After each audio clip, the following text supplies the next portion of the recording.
Welcome to This Week in Africa, a collaboration between African Stream and Authentic African, where we break down the top news stories of the week and with some of the people who've reported on those stories from African Stream.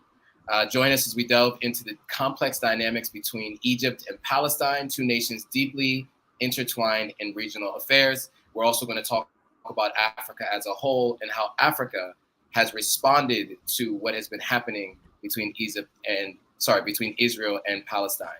The conflict between Israel and Palestine has led to a significant humanitarian crisis in Gaza, with thousands of people seeking refuge at the Rafah crossing on the Egypt-Gaza border.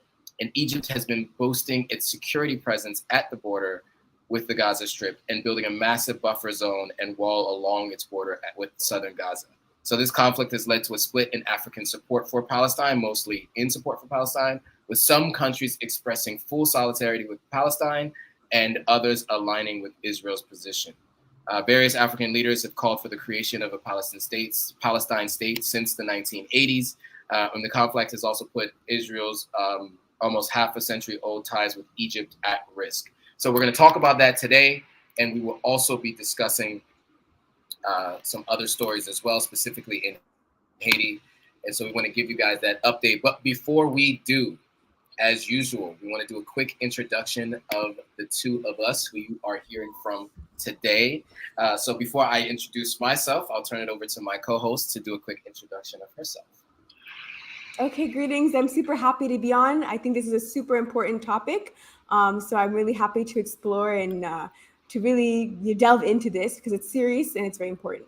My name is Inem. I am based in Ouagadougou, Burkina Faso, and I'm a journalist with African Stream. And I've been coming on this program regularly every week. So I'm really excited to be back on again.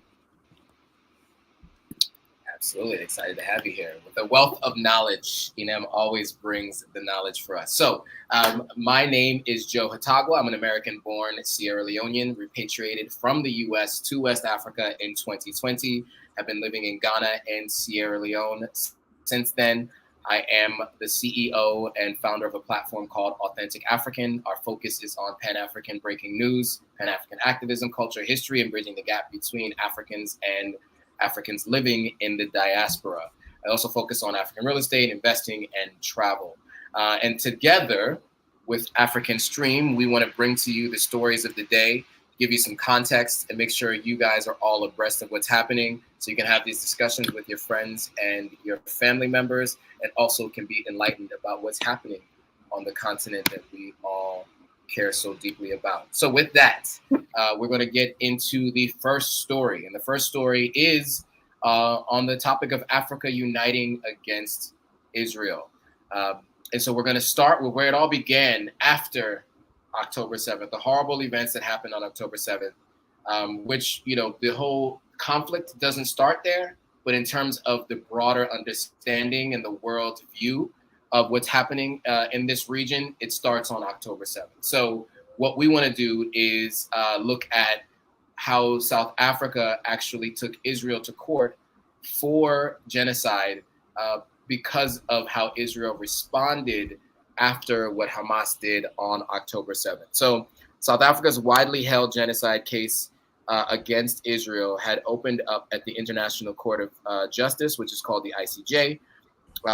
There are some main points that were made by Pretoria's legal team on the day of that trial. And so what we'd like to do is kind of go through those to kind of give you, where we started and where we are today. So with that, let's jump into, I guess it's a video, right? Or do we have some points to put on the screen here so that we can just talk through them? We have the video. Okay. Okay, so there was some points actually. After dragging Israel to the UN's top court, Pretoria claims Tel Aviv is committing genocide in Gaza and has taken the case to the ICJ. In response, US lawmakers are demanding a review of ties with South Africa. They've introduced a bipartisan bill which claims Pretoria has sided with malign actors. It alleges the genocide case is politically motivated, anti-Semitic and anti-Israel. The bill also demands President Biden consider whether South Africa is undermining US foreign interests and national security. Pretoria's home relations with China and Russia are also labeled anti-US behavior. If passed, the bill could see South Africa barred from the African Growth and Opportunity Act, AGOA, that allows selected African countries to export to the US duty-free. Exclusion from it would badly damage South Africa's wine and food sectors. The country's foreign minister, Naledi Pandor, expressed concern over the bill, but remains defiant. She says her country has the right to decide its own foreign policy without external interference. All right. And so if we can just put that picture back on the screen. So I do want to go through those points really quickly.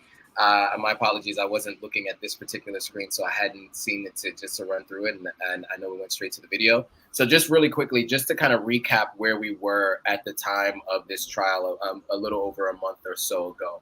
So Pretoria tells ICJ, Pretoria is, in South Africa, capital, tells ICJ Israel is committing genocide against acts against Palestinians. Pretoria alleged Tel Aviv was seeking destruction of Gaza's population. The intent to destroy Gaza has been nurtured at the highest level of state. That's what South Africa's advocate said. And South Africa pins blame on Israeli leadership, branding Netanyahu as genocidal insider. And the court asked to order emergency suspension of Israel's air and ground campaign. Now, that video we just watched was the US's response. And I do want to mention, as of recent, the only other countries that you had heard the US threatening to remove from AGOA were countries that either had a coup recently that the US didn't agree with, or there was some anti-LGBTQ related laws put on the books at specific countries, like Uganda, for instance, that had made them come under fire from the US government and potentially be removed from AGOA. And so this was interesting because this now went into something that had a little bit more to do with foreign policy, and now the US stepping in and threatening to remove South Africa from AGOA. So I did want to just give all that context before I turn it over to Inem to speak a little bit about, your thoughts on, the U.S. threatening, and then also, where we stood at the time of South Africa's genocide case against Israel. I know there's a lot there to unpack, and it's a few months ago, but love to hear your thoughts before we kind of get into some of the other videos that I think give a little bit more context for what's happening currently. Yeah, there certainly is a lot to unpack here. I mean, for one, I would say all of, the US's sort of threats around sanctions, or, who can and cannot participate in AGOA, as if it's something that is inherently or necessarily good for Africa to begin with. But all of it is always a question of foreign policy. So even when we see like Sahelian states, the coups that are disliked, this and that, it has a lot to do with, who is positioning, which countries are positioning themselves where in this sort of international, like this divided international two camp sort of system that we're seeing. And, Israel, we understand, is one of the strongest NATO allies really on the planet, you could say, in the Middle East, but really, outside of that, like actual NATO contingent in Western Europe and North America, we have Israel that really holds down their interests, on that other side of the world. And so I think it's so important, especially when we're thinking about this South Africa case, to recognize that, two things. On the one hand, as colonized people, we have to understand that, what we have experienced historically has parallels and similarities to what other colonized people have experienced. I wouldn't even consider what's happening to Palestinian people as part of a conflict per se, but more so as a result of colonial violence and occupation. But I think when you look at the history of like South Africa and Palestine, it gets really interesting. There's a lot there that's very interesting. I mean, we have right now at this moment people coming out like Nelson Mandela's grandson, who is, come out and spoken about the struggle of the Palestinian people, about Palestinian liberation in the legacy of his father, Nelson Mandela himself, who said that our liberation is not complete without the liberation of Palestine. We have other, revolutionary Pan-Africanists on the ground in South Africa, like Julius Malema and the EFF, who have taken very, very, very clear positions in favor of the liberation of Palestine.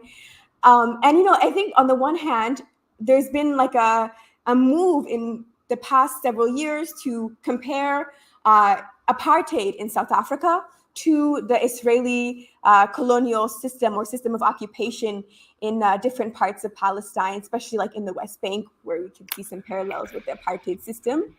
I think something that's less known is the fact that Israel historically was a huge, huge, ardent supporter of the South African apartheid regime.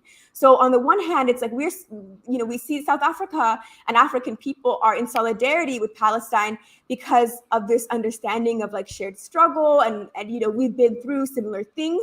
But on the other hand, also because of the way Israel has operated and continues to operate as an imperialist power within Africa. And I think that's really, really important and interesting to understand.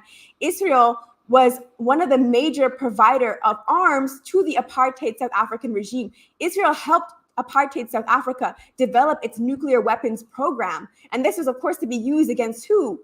African people. That's who the South African racist government at the time was fighting against. And so this history is really, really real of like Israel actually playing a direct imperialist role in Africa and then within South Africa specifically. And so I think that history sometimes is missed when we talk about, okay, South Africa is now coming out with this ICJ case and, standing up or, accusing Israel of genocide and genocidal acts.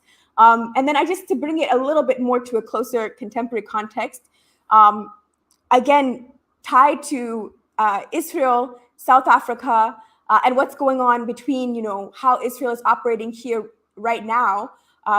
Israel is one of the biggest, is one of like the top diamond trading countries in the entire world.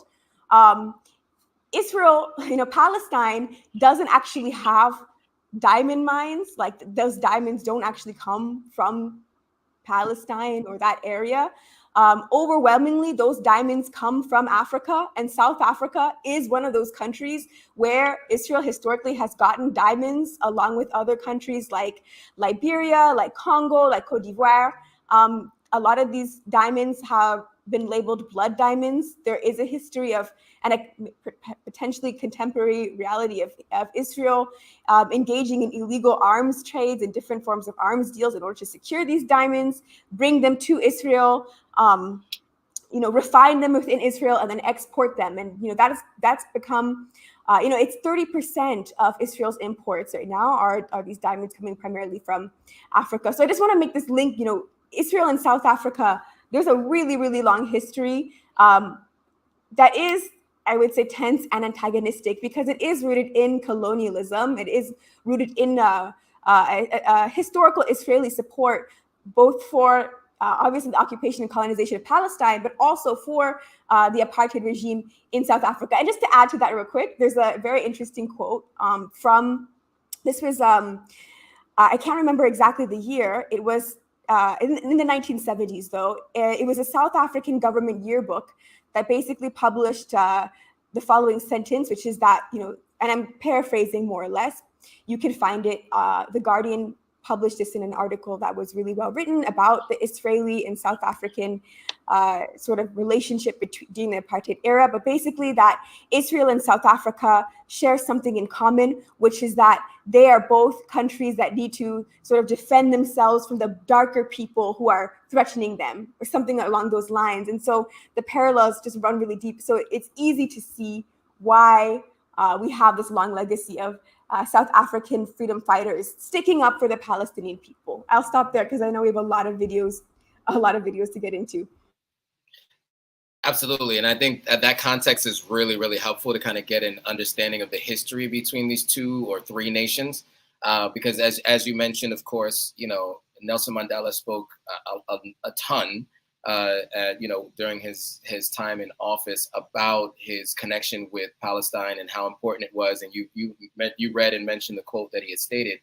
And that other context around Israel actually supporting the apartheid regime I think kind of brings everything full circle. You kind of have these two different groups, right? You have those folks fighting against apartheid, and then who are also in support of Palestine, and Palestine in support of those fighting against apartheid. And that parallel with many people calling Israel an apartheid state, and Israel supporting the apartheid state that was that's internationally recognized as an apartheid state in South Africa. So I think that context it helps understand why Israel was the first of all the 206 or 205, however many recognized countries there are in the world today, to actually take a stand here. And, obviously since then, there have been many more cases and other UN resolutions. But before we get into those, I definitely would like to kind of go into kind of how Africa as a continent has been responding since this case, right? Or even since the beginning of this this attack from Israel on which is supposed to be Hamas, but obviously having broader and larger destruction across all all of the West Bank, all of Gaza and many parts of Palestine. So I do want to kind of get into this, and then we'll watch a video here. But amid growing international calls for a just and permanent solution to the Palestine-Israeli conflict, millions across the world have marched in solidarity with Palestine. So what African Stream did is they took a look at what it has looked like across the different African cities for a continent that has endured centuries of slavery, colonization, and neocolonialization.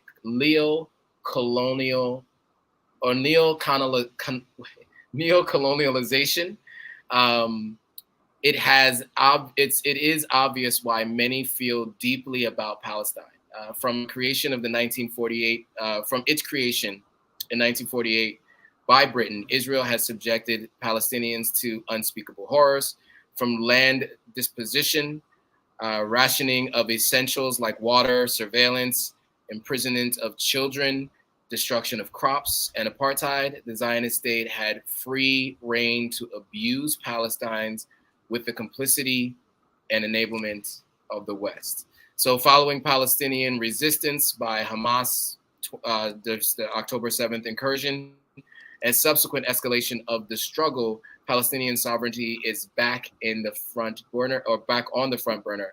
Various African leaders have called for the creation of a Palestine state based on the 1967 borders, which would look a lot different than what it looks like today. So let's jump into this video quickly, and then we'll give some commentary on the other side.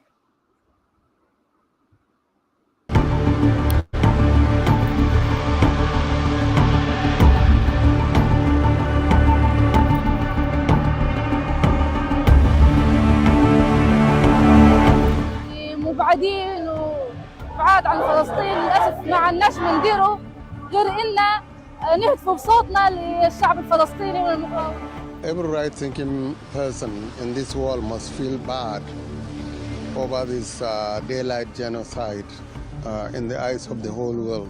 إلى فلسطين، إلى غزة، نقول لهم بكلمة واحدة: متحدون ملتحمون، نحن جسد واحد، شعب واحد، أراد من أراد وأبى من أبى، سنكون دوما بجنب شعبنا الفلسطيني روحا ماديا ومعنويا. الشعب الجزائري كله على قلب رجل واحد من أجل التضامن مع الشعب الفلسطيني والوقوف إلى جانب الشعب الفلسطيني. الشعب الفلسطيني في محنته يحتاج إلى الشعوب العربية أن تسنده، وإلى الشعوب الإسلامية أن تدعمه.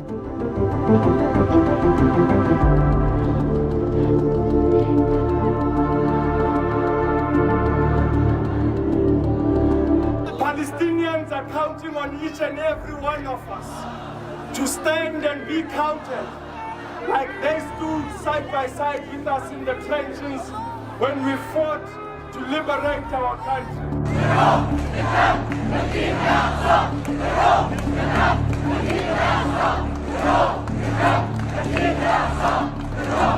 2, 3, 4, occupation no more. 5, 6, 7, 8, Israel is a terrorist state. All right, so as you can see, many different people from all around the continent, took to the streets and, protested what is happening in Palestine. And this has happened over the last few months. And I think it's really important to understand that, there are some in Northern Africa, what they would consider, I guess everything outside of Sub-Saharan Africa, where, they had, most of those are, Islamic states, or they mostly practice Islam, I should say. And they seem to all be involved in, protest along those same lines. But then outside of that group, right, which you would of course expect, because in many cases they do align a lot with the Middle East and things happening in the Middle East. When you see Sub-Saharan Africa, you saw Kenya, you saw, South Africa, obviously, and other countries where you saw folks taking to the streets and marching in protest of what's happening. It's very rare that you see a continent of 54 countries have,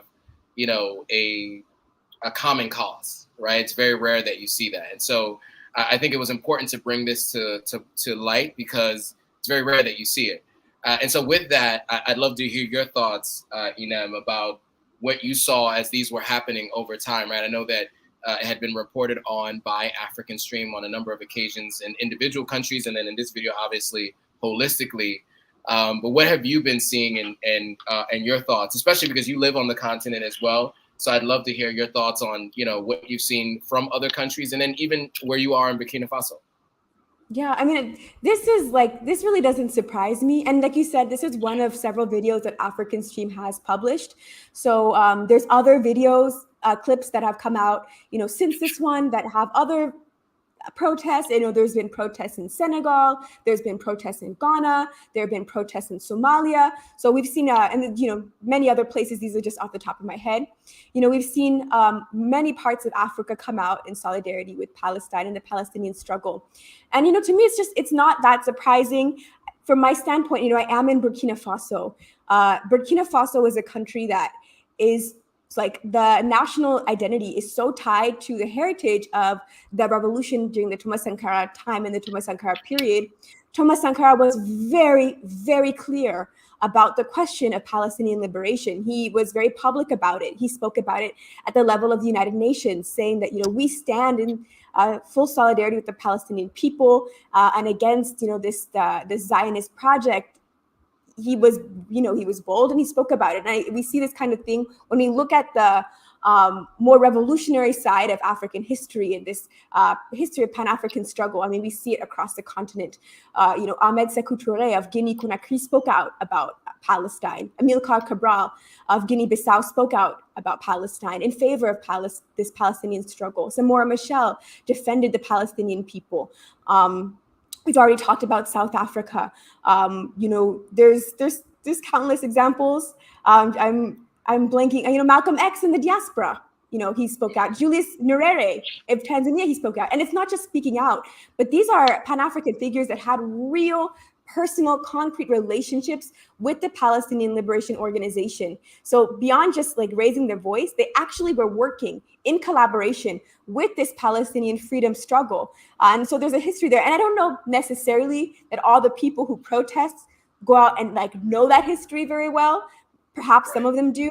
But I do think that, again, as a continent that has been put through so much, that has been attacked on so many levels by, I've talked about, Israel doing shady things in Africa, but also Israel's strongest allies in the world are the same countries that have consistently put Africa through the ringer and, consistently destabilize African countries. I think, people are able to pick up. They're able to pick up on this, on this broader context. They're able to resonate with the Palestinian people, and they're able to come out and defend Palestine. There is an interesting comment here by History Discover that says half of Palestinians won't get their land or home back with the 1967 map. It is unreasonable. I think it's really, African leaders, some of them may be calling for that, others may be calling for other things, but I really think it is for Palestinians to decide this, in the same way that Palestinians wouldn't necessarily decide whether or not, how land is distributed in South Africa, and what percentage goes to the white population versus the indigenous Black population. I mean, that's not really the Palestinian place to determine that. I think the same thing, you know, from an African context, we're called to just be in solidarity with what the Palestinian calls are. And so, you know, if that means that, you know, we talk about a single state where there isn't, you know, you don't get judged based off of what your religion is or your race is, you know, you have the ability of freedom of movement, the right to return. If these are the things that Palestinian people are calling for, I think it's for African people to respect that. The same way I would expect for Palestinians to show up for Africa in that way. Well put. And I think, you know, there was a comment here about saying there are so many challenges on the continent, from crippling neocolonialism to real genocide in DR Congo. And I think you just mentioned it, right? I mean, Israel does play a part in what's happening in the Congo. And so I urge you, Jacob, if you haven't seen that part of this live, if you rewatch it, you'll see that Inem specifically spoke to that. And then she also mentioned how the PLO was very supportive in South Africa in fighting against the apartheid regime. And that group was a group of Palestinians. Now, there are many people who dispute you know, PLO, and there are how can I best describe this? I think there are many people who have opinions about PLO, just like many other organizations around the world, where you have polar views of these organizations. But one thing we do know is when Nelson Mandela spoke of it, he was very specific in saying, I think one thing the West has an issue understanding is your enemies aren't our enemies, right? And I think it's very important to understand that when you're dealing with trying to get your freedom back and you have specific support groups and whatever ways that they support, you won't forget that. And I think that is what's happening with South Africa, right? I think, so I think that those two elements that, you know, I wanted to just make sure that maybe we kind of touched on that. I know you did as well, but I wanted to call out those two pieces that you spoke about with historical context to help explain why this is discussed. And I think also too, as two people who are U.S. citizens, another reason why this topic is so broadly discussed as people who have been U.S. citizens or who have lived in the United States is because U.S. tax dollars are going towards this particular conflict, right? So I think that is another reason why it comes up. And then separately from that, you know, globally, whether you like it or not, as people who are watching us talk about this, you know, one of the things that I think really is apparent here is you have two different groups that look different. I think generally when there's a group that might look homogenous to an outside group, people don't really care too much about what is considered infighting. But this looks a lot like what we've seen in other types of colonialism that we've seen on the continent of Africa and on the continents of North and South America. And I think that brings people to want to fight for this cause because it reminds them of something they've just seen recently. So there's a number of reasons why these things get discussed. But I think we can walk and chew gum at the same time, right? So we talk, especially African Stream, talks a lot about what's happening in DR Congo, what's happening in Sudan. We just talked about it last week on the live. And then we can also talk about what is happening between Israel and Palestine and its impact on Africa. And with that, I think maybe it makes sense to then go into the next topic within this topic of how Africa has united and talk about the UN resolution where one African country backed Israel. So the UN Human Rights Council passed a resolution banning arms sales to Israel. In a historic turn of events on April 5th, the United Nations Human Rights Council voted in favor of the resolution calling for that ban. And it basically was saying that there should be no more sales of arms to Israel to prevent further violations of the international humanitarian law and violations and abuses of human rights. So 28 countries voted for the resolution, with Argentina, Bulgaria, Germany, Malawi, Paraguay, and the United States voting against it. So the only country on the continent of Africa that voted against this UN resolution, meaning voted in favor of Israel, was Malawi. Further, 13 countries abstained from the vote. So African countries that voted in favor of the actual ban of sales was Algeria, Burundi, Cote d'Ivoire, Eritrea, the Gambia, Ghana, Morocco, Somalia, South Africa, and Sudan. People and governments in these African states have protested in various ways over the past 6 months against Israel's military operation, which has killed more than 33,000 Palestinian people. Now, there's some question how many of those were Hamas fighters, how many of those were actual civilians, and on the Gaza Strip, injuring more than 75,000 people and caused a healthcare, hunger, and refugee crisis. Now, I will mention, we just talked about a bunch of different countries in Africa that voted against or voted in favor of this UN resolution. I think we also have to keep in mind there are other African countries that aren't invited in the UN that probably would have also voted in favor of the arms banning of the arms sales. So I just want to, so we did mention a few countries, but there are many that aren't included, so that probably would have voted as well. Meanwhile, Benin and Cameroon abstained from the vote. The southern African country of Malawi voted in line with the global north countries like the United States and Germany. So this resolution, however, is not legally binding, meaning it actually isn't, they're not going to enforce it. As Africans, what do you think about the union member states voting in favor of arms flows to Israel? So that's something to think about as we watch this video, which will kind of go into more detail. And we'll talk about it on the other side. We'll get our responses on the other side. Oh, so actually not a video, sorry. You can just see you can actually just see which countries voted in favor and voted against in these images that were just up on the screen. So you can see it here. So voted in favor, yes, of the resolution, 28 total countries. Abstaining from voting was 13, and you can see them here. And so these are not just countries on the continent of Africa. These are countries from all around the world, but it's just good to kind of get a visual representation of what it looked like. So with that, I'd love to get your thoughts on this UN resolution, and, you know, if you think it even has any teeth, right? I think, you know, we've talked about the UN. There was some disputes about whether or not the UN is a legitimate organization. I think we all have our gripes with the United Nations. But your thoughts on this UN resolution and if it means that there will actually be any real solution to this conflict anytime soon? Well, I mean, to answer the last part of your question first, whether or not the United Nations is legitimate and how, you know, effective is it in terms of creating the change we want to see? I mean, unfortunately, I think we do know that the United Nations is, I want to say flawed, but that kind of implies that it's a mistake. So I'll just say that, you know, the United Nations does reflect the largely imperialist world that we live in. So we don't see African countries having much power within the United Nations on the Security Council. And a lot of times, you know, what happens at the Security Council is what passes and what succeeds. So, you know, we see this, and we see a lot of like symbolic kind of things like this vote, or, you know, there's every year a vote to see which countries want to end the US blockade on Cuba.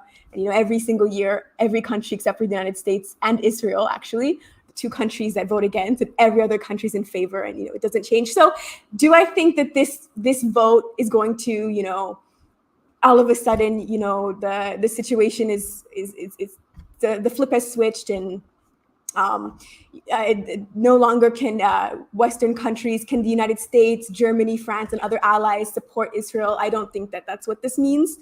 But I think, you know, from a symbolic level, at least we have something to look at and see where certain states stand. It doesn't surprise me that we have, like, you know, a country like Malawi that voted against this resolution, and, you know, other African countries that were neutral. You know, of course, you know, we talked about how most of the African countries that voted were in favor. And just to add real quickly, there are multiple African countries that do not recognize Israel or have diplomatic relations with Israel. You know, I'm in Burkina, so our neighboring countries, Mali and Niger, do not recognize Israel or have any diplomatic ties to Israel. I believe there's 9 countries in total, and might be wrong, but I believe it's 9 countries on the African continent that do not have any and will not allow for any diplomatic relations with Israel right now, or not right now, in general. Okay. But again, we have other countries like Malawi, which vote in favor of Israel in these kinds of resolutions. And I think it kind of goes back to what we talked about earlier, which is the fact that, on the one hand, we are opposing, we're opposing Israel in terms of like what they're doing to the Palestinian people, the theft of Palestinian land for generations now, this extreme violence that South Africa is, charging as genocide in Gaza. These apartheid-like policies in the West Bank, just general occupation and colonialism. We're opposing that, but also we are recognizing that as Africans, we also have an issue with Israel and Israeli foreign policy on the African continent. And so I think we should understand not all of Africa is supporting Palestine. And I think it's, because Israel really is pretty heavily invested in this sort of form of cultural war that they're waging in Africa. I mean, there is like Israeli investment in sort of this kind of project of promoting Zionism through so oftentimes like cultural means. I think this has a really big impact on certain states, that do make certain foreign policy decisions in favor of Israel. The way that they framed it has often been a religious thing. So, if you are an African and you're a Christian, you should be a Zionist because the Bible talks about Israel. And, Israel in the Bible, it's God's chosen people. But then there's so much context then that gets left out. For one, Christians in Palestine, are Palestinians. They're overwhelmingly, indigenous Palestinian people. They are being killed by the Israeli Zionist project and these attacks. Some of the oldest, if not the oldest, Christian churches have been obliterated over the past few months. So overwhelmingly, there's this kind of hypocrisy of the framework of like, okay, Christians in Africa need to rally behind Israel, but then Israel is like obliterating the native Christian population that lives there. Not to mention that, the Israel that they refer to in the Bible is not the same as the contemporary state of Israel. We're conflating different things, but I think, just that level of, there's a level, I think, of kind of cultural warfare that's being waged, and it really has a big impact on the African continent.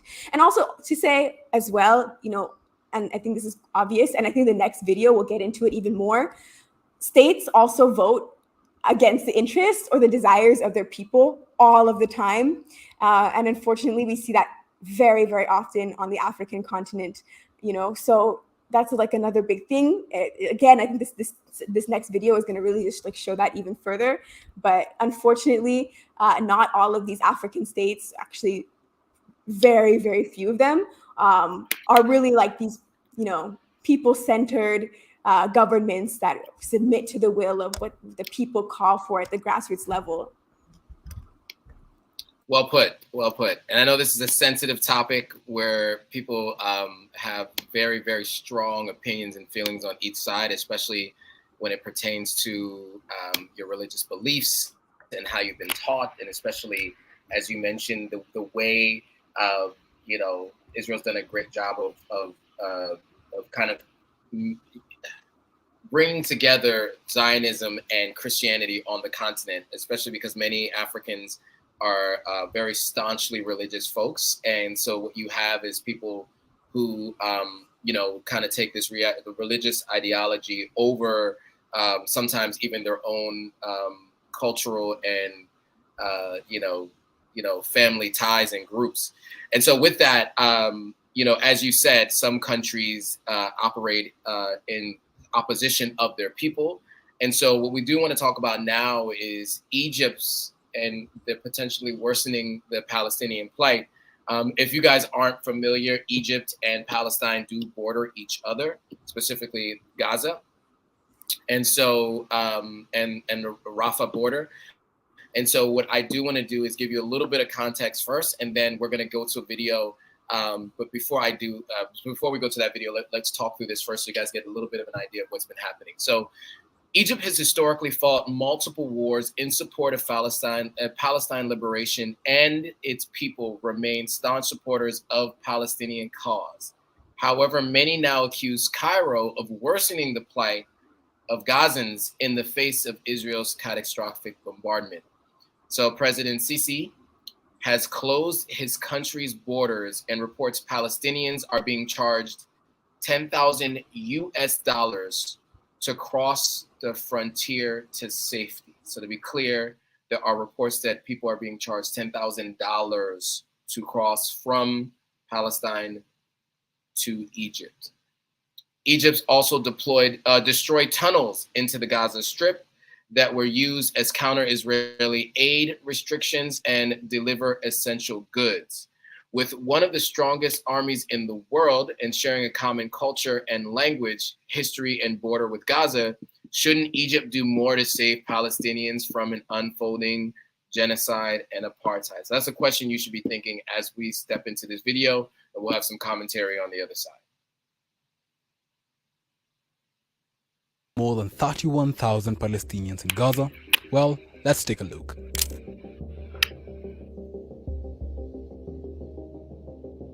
First off, Egypt shares a border with Gaza. Like Israel, Cairo has kept that close for years now. It's also fortified the border crossing with military personnel, barbed wire, and more. This has prompted many to view Egypt as complicit in the 16-year Israeli blockade of Gaza.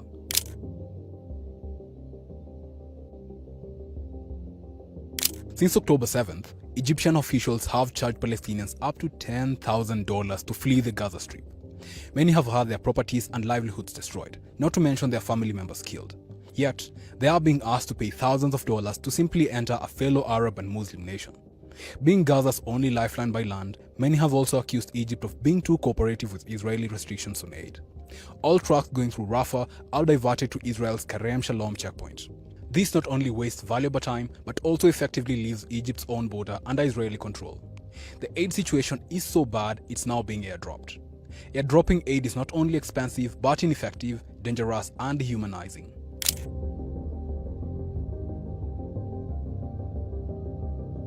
Egypt boasts the strongest military in Africa, and one of the strongest in the world. Yet, it has not taken any steps to pressure Israel in stopping its violence in Gaza.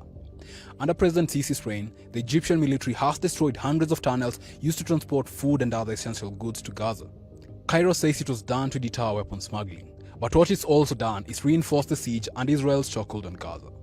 Sisi has also been adamant his country will not take Gazan refugees. Cairo says that moving Gazans will be a blow to Palestinian statehood and a threat to its own territorial integrity. Sisi went as far as saying that Israel should move Palestinians to the Negev desert instead. However, new reports suggest that Egypt, alongside Israel and the US, are now negotiating the forced displacement of Palestinians into Sinai in exchange for easing Egypt's economic woes. This will be a detrimental blow to Palestinians who may not be allowed to return by Israel, a scenario similar to when millions were expelled from their land in 1948 by Zionist militias. Israel may very well push for its own settlement in Gaza as it did in the past. This could also bring blowback to Egypt. If resistance resumes from Egypt's side of the border, Tel Aviv could very well target Sinai. Israel has previously invaded Sinai, and extremists within Israel's cabinet believe in the idea of a greater Israel from Sinai to the Euphrates. As such, Egypt could later become a target of Israel's colonial expansion.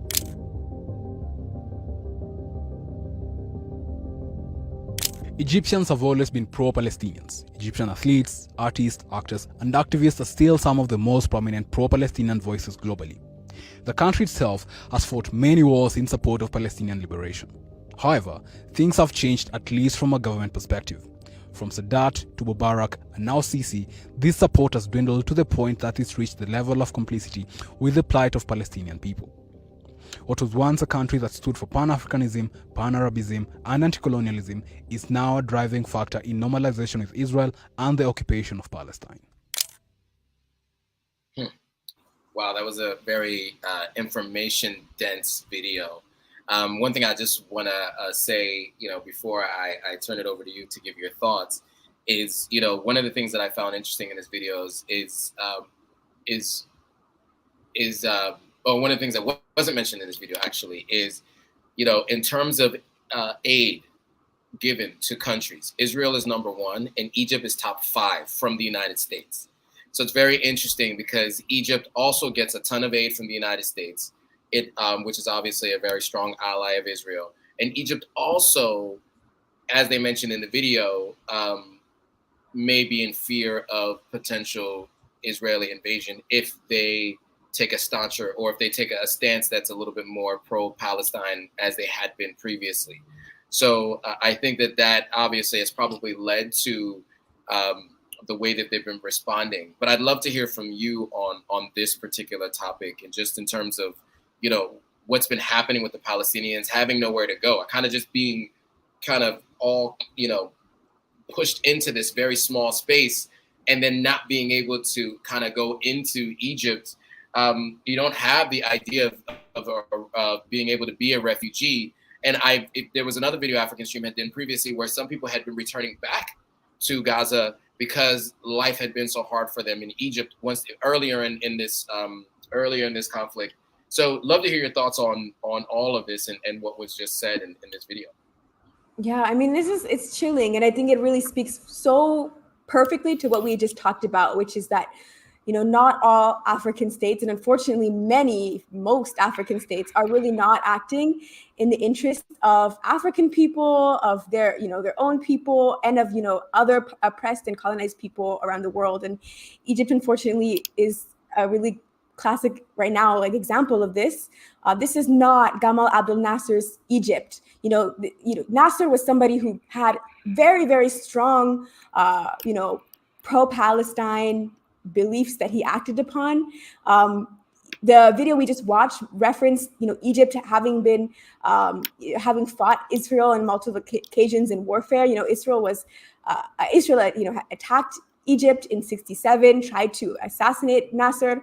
Later on, post this era, there was 1973 when again Egypt and Israel were in war with one another. There's a long history of Egypt having this sort of I even feel like solidarity is not even quite the right word, but I can't think of a better one. But this oneness with Palestine, which literally is right there on its border, and again, all the borders, whether Africa and the Middle East, these are colonial borders, but there's a long history. It's right there, right?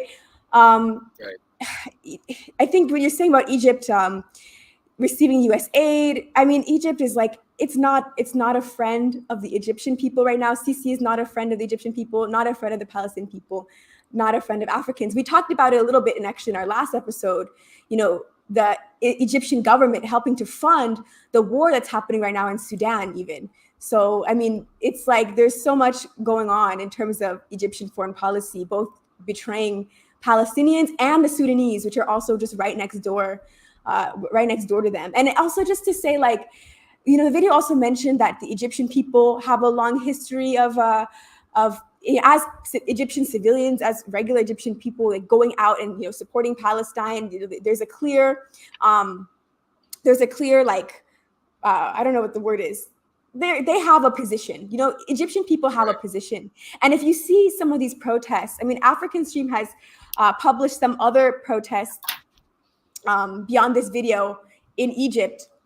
Of these protests, they're chilling. I mean, they give me chills, because it's you just see thousands and thousands of people taking to the street, in spite, really high risks of repression. Egyptians have really, really come out, and so yeah, I think it's a great example of everything we have just discussed. Well put. And I think just to tie a bow on everything, I think, this is the reason why we wanted to talk about this topic, right? It has a direct impact and is physically connected to Africa, right? So for those of you who are wondering why we would cover this topic on African Stream with Authentic African, right, is because there are some direct links. I mean, it directly is linked. So with that, we do want to go into a topic actually around the diaspora. We originally wanted to do an update on Niger, but in the interest of time, we'll have to punt that till next week's live. So you'll have to tune in next week. But we will talk about Haiti today, because I think this has been a topic that has been of discussion amongst many folks in the diaspora and folks on the continent. And it draws a lot of parallels to what's been happening on the continent. So we're going to start with what's happening now. And, you know, one of the things that I think is really interesting is how African Stream debunked an NBC report that was smearing Haiti. So you guys might have heard all the different reports about what's been happening in Haiti. And I do want to just kind of give you guys some context before we hop into this video. So NBC dropped an investigative report about the U.S. Department of Homeland Security's efforts to stem the flow of weapons from the U.S. to Haiti. However, African Stream found the report that overlooked critical context that explains why foreign powers control Haiti more than 200 years after overthrowing French enslavers. So they raised questions about Haiti's alleged poverty, so-called gang violence, and these gangs' alleged access to millions of dollars to buy smuggled arms. So I want you guys to take a look and let us know what you think about NBC's report. So on the other side, we'll have some commentary. Let's take a look at this video. A lot of the violence we're seeing down in Haiti and the Caribbean. A recent NBC report on Haiti goes inside a U.S. Department of Homeland Security operation. It claims it's working to stop illegal weapons from entering Haiti. This follows a 2023 UN report that found most guns used by paramilitary forces in Haiti are smuggled from the United States. However, the report itself raises more questions than it answers.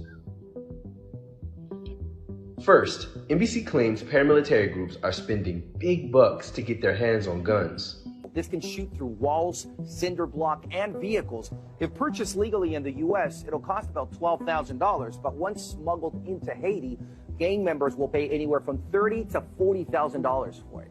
However, the report doesn't explain how paramilitary forces are able to pay for guns. News outlets commonly report that the paramilitary forces' kidnapping industry generates $25 million a year. But this flies in the face of the World Bank ranking Haiti the poorest country in the Americas. NBC also says the paramilitary forces are so powerful that the U.S. cannot halt the shipment of weapons. We don't have the resources. However, this year, the Biden administration approved a $103 billion budget for the U.S. Department of Homeland Security. And next year, they could be looking at a $4 billion increase. Homeland Security boasts of its 2022 success when immigration agents intercepted 4,000 Haitians. Looks like Homeland Security succeeds at keeping things out, not in.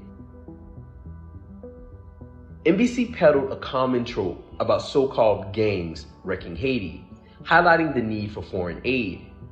But over decades, US-based nonprofits and charity organizations like the Red Cross have been implicated in high-level aid-related scams.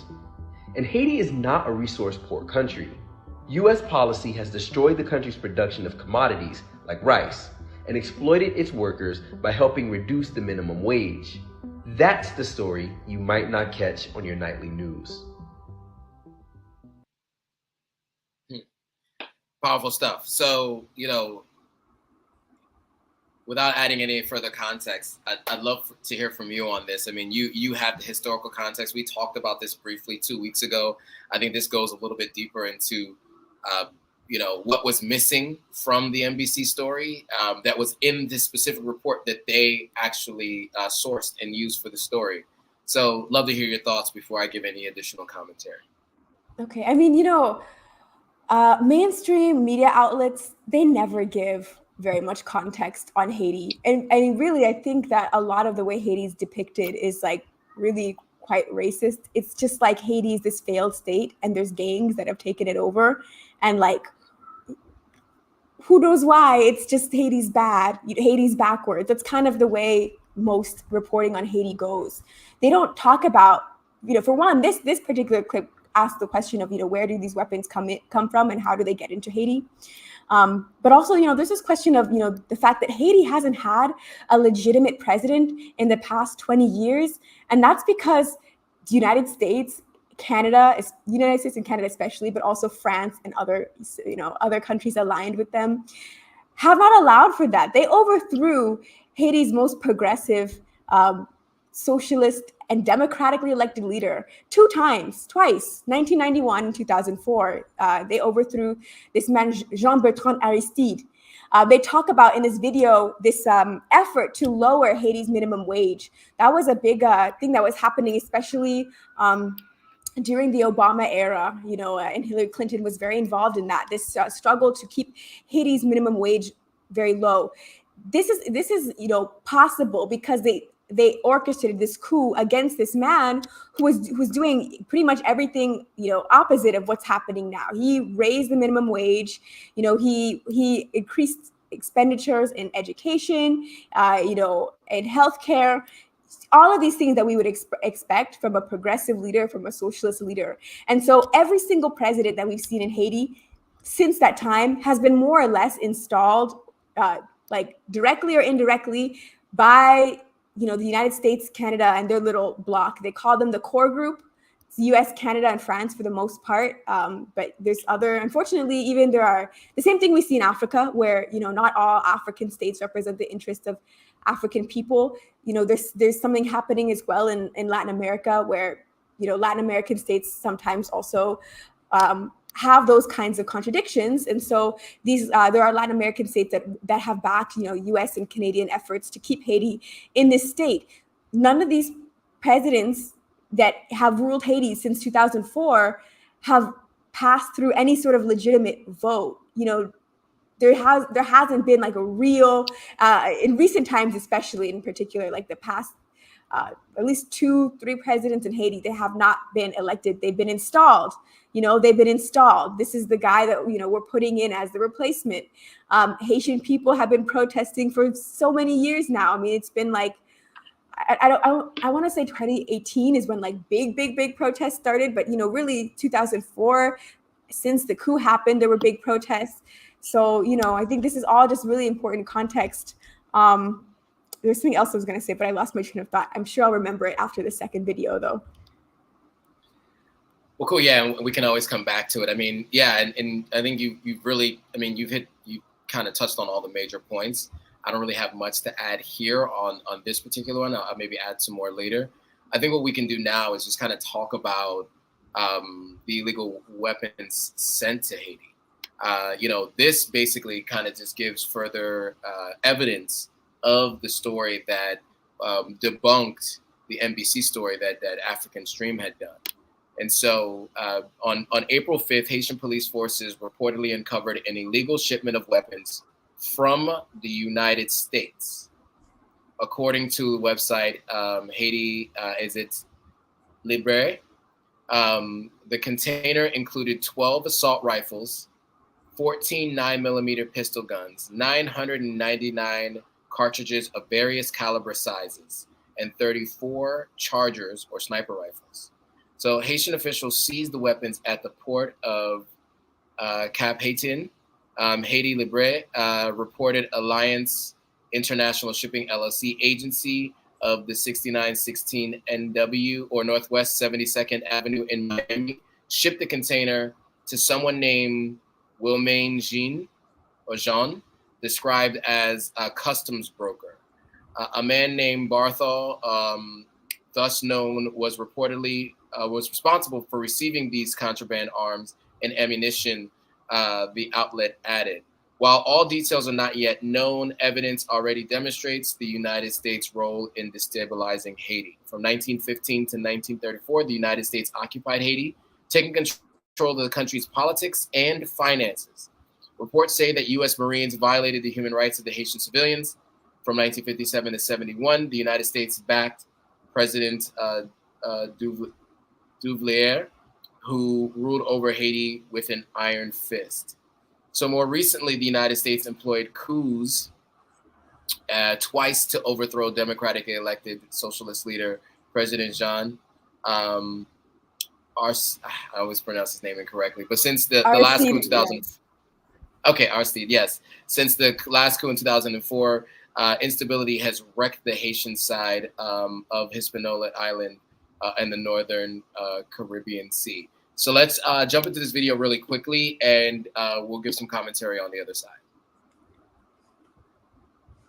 operation where Haitian officials confiscated illegal firearms that entered into the Cap-Haitian port. There were 12 assault rifles, 14 pistols, 1,000 rounds of ammunition, among other weapons confiscated. But my question is, who in the United States sent these weapons? And who in Haiti was meant to receive them? And most importantly, which prisons are we putting these people in?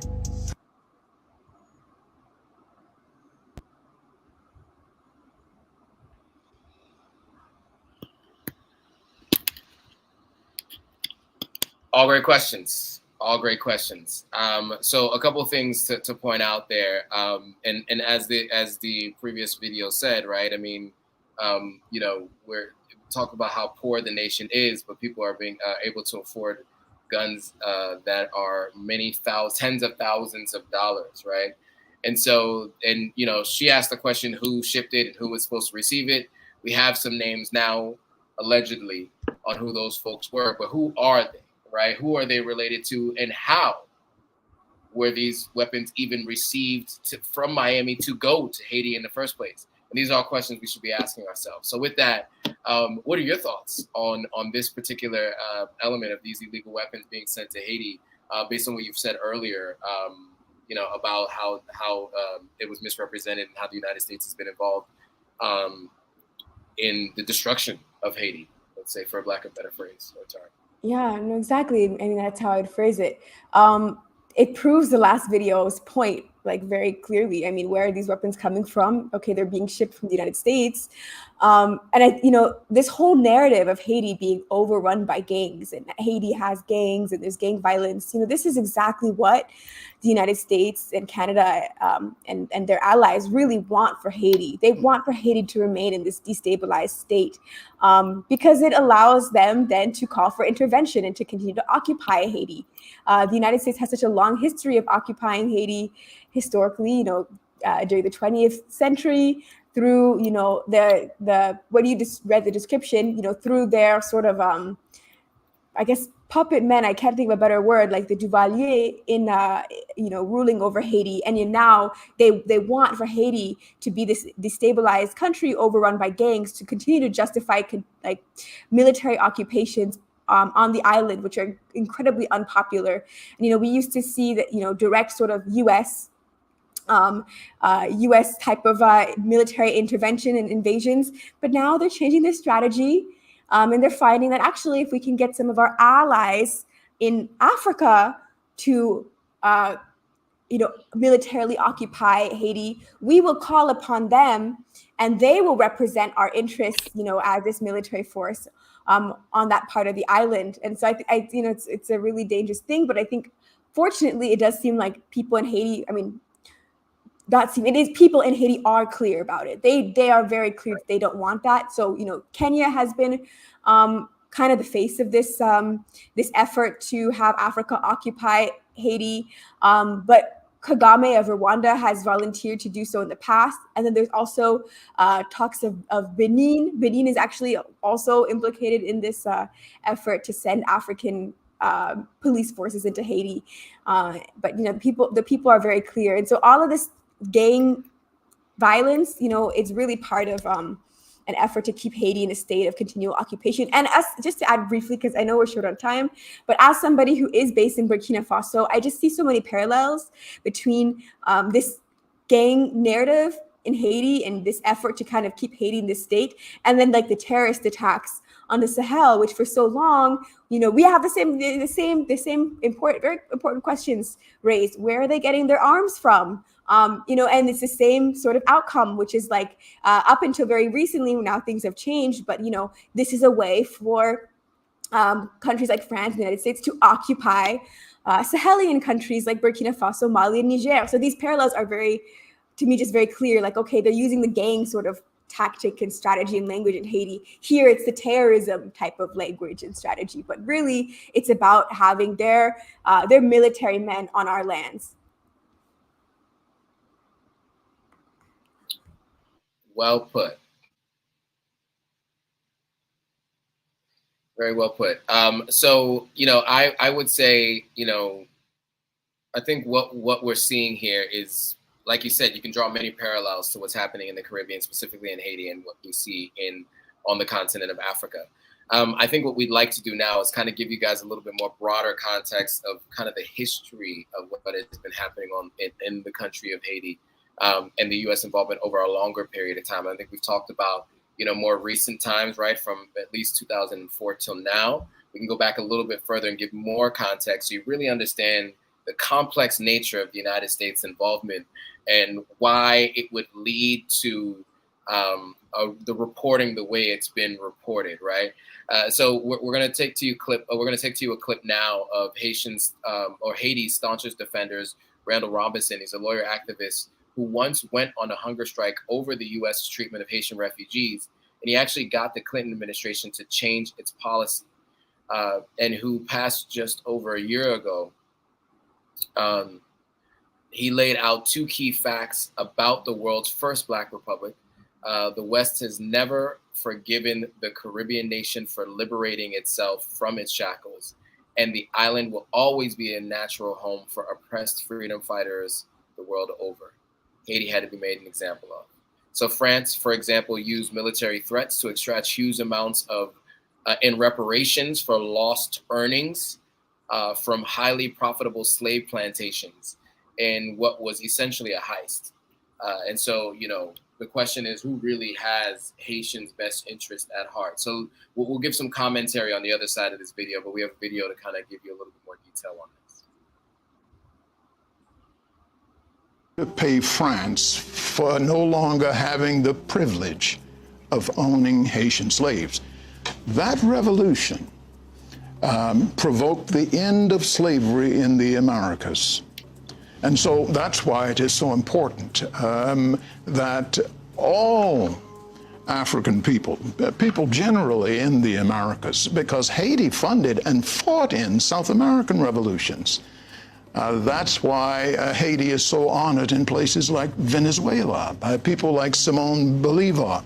Haiti was central to all of this, and we're in Haiti's debt. But it is for that. Simon Bolivar came to Haiti. And was given arms, and was given men, was given a printing press, because the Haitians believed that anybody who was enslaved anywhere had a home and a refuge in Haiti. Anybody seeking freedom had a sympathetic ear in Haiti. But because of that, the United States and France and the other Western governments, even the Vatican, made them pay for so terribly long. It's as if the anger of it never abated. I mean, you can hear Frederick Douglass talking about it in the late 1800s, about this thing in the American crawl. Yeah, so I mean, I think that gives some insight, right? I mean, Haitian's revolution did basically spark the idea of freedom for all others. I mean, it's the first of many, right? And some took 100 years plus, even longer. But yeah, I mean, your thoughts here, Inem, on Randall Robinson's discussion here, and some of the history going back to the United States and Haiti. I mean, Haiti was, like you said, a game changer during this era. After the Haitian Revolution, we saw African people revolting in the United States and Brazil, rising up. And they, people have uncovered that, a lot of these revolting enslaved Africans were wearing images of Haitian revolutionary leaders tied to them. So it really was like a ripple across the Americas, with, African people being really inspired to, try to carry out their own revolutions and to emancipate themselves from slavery. But one thing that I think is really interesting also is, I've mentioned 2004 as an important date multiple times. And I've mentioned this particular president, Jean-Bertrand Aristide, who was overthrown twice, like I said, 1991 and 2004, because of his progressive policies. I mentioned the minimum wage changes, education, healthcare. Well, one of the other things that he was calling for was the return of the reparations that Haiti had paid to France. He was very outspoken. He spoke directly to the French government, and he said that you owe Haiti back. You have to return that money. You now owe us reparations because we should not have paid reparations to you in the first place. And that really, I think, was part of the nail in the coffin, for his presidency. I think, he was raising a lot of noise and saying, pay us back. That was never fair to begin with. That, you took our billions of dollars from Haiti, and Haiti didn't pay off all the money. I don't remember the exact date, but I think it was like somewhere near the early to mid 20th century. I mean, well after the Haitian Revolution, that Haiti was finally able to finish paying off all the debt that they owed France, right? And his cause to get that money back, I really think that had a huge role in the fact that the West, was done with him, and they couldn't hear it, and then he was overthrown. And not just overthrown, I want to also just clarify, when they overthrew him the second time in 2004, Jean-Bertrand Aristide was literally kidnapped and, according to his own account, taken out of Haiti on a U.S. Helicopter and dropped off in the Central African Republic. And that's the exact way that they removed him. So according to his account, United States forces literally kidnapped this president and dropped him off in Africa and said, you're not going back to Haiti. Yeah, I mean, so it's obviously a very complex history, and it's very clear. And there are things we haven't even touched on, like the Clinton Global Initiative and other areas where, there was some really, really good reporting on some of the horrors and the advantage that was taken of the people in Haiti after the earthquake and many other times throughout history. And so I think what we will do in the interest of time, I think we can maybe wrap it up here. This was a content dense discussion today. There was a lot to review and a lot to talk about. If you guys find this interesting, make sure you subscribe to African Stream and subscribe to Authentic African on YouTube. We're also on the other social media platforms. Find us on Instagram, Twitter, and Twitch and the like. We're both there under our names. You'll see those in the description below. And then beyond that, too, what I will also mention is if you haven't already, hit that thumbs up, share this with a few people that you know to ensure that they can get this information. We will be back next Monday. Any final words from you, Inem, before we go? I think you've said it all. I'm excited to be on again on Monday. Hopefully we can cover Niger and other stories. So stay tuned for that. Awesome. Thank you very much. And thanks all for watching. We will see you all next Monday.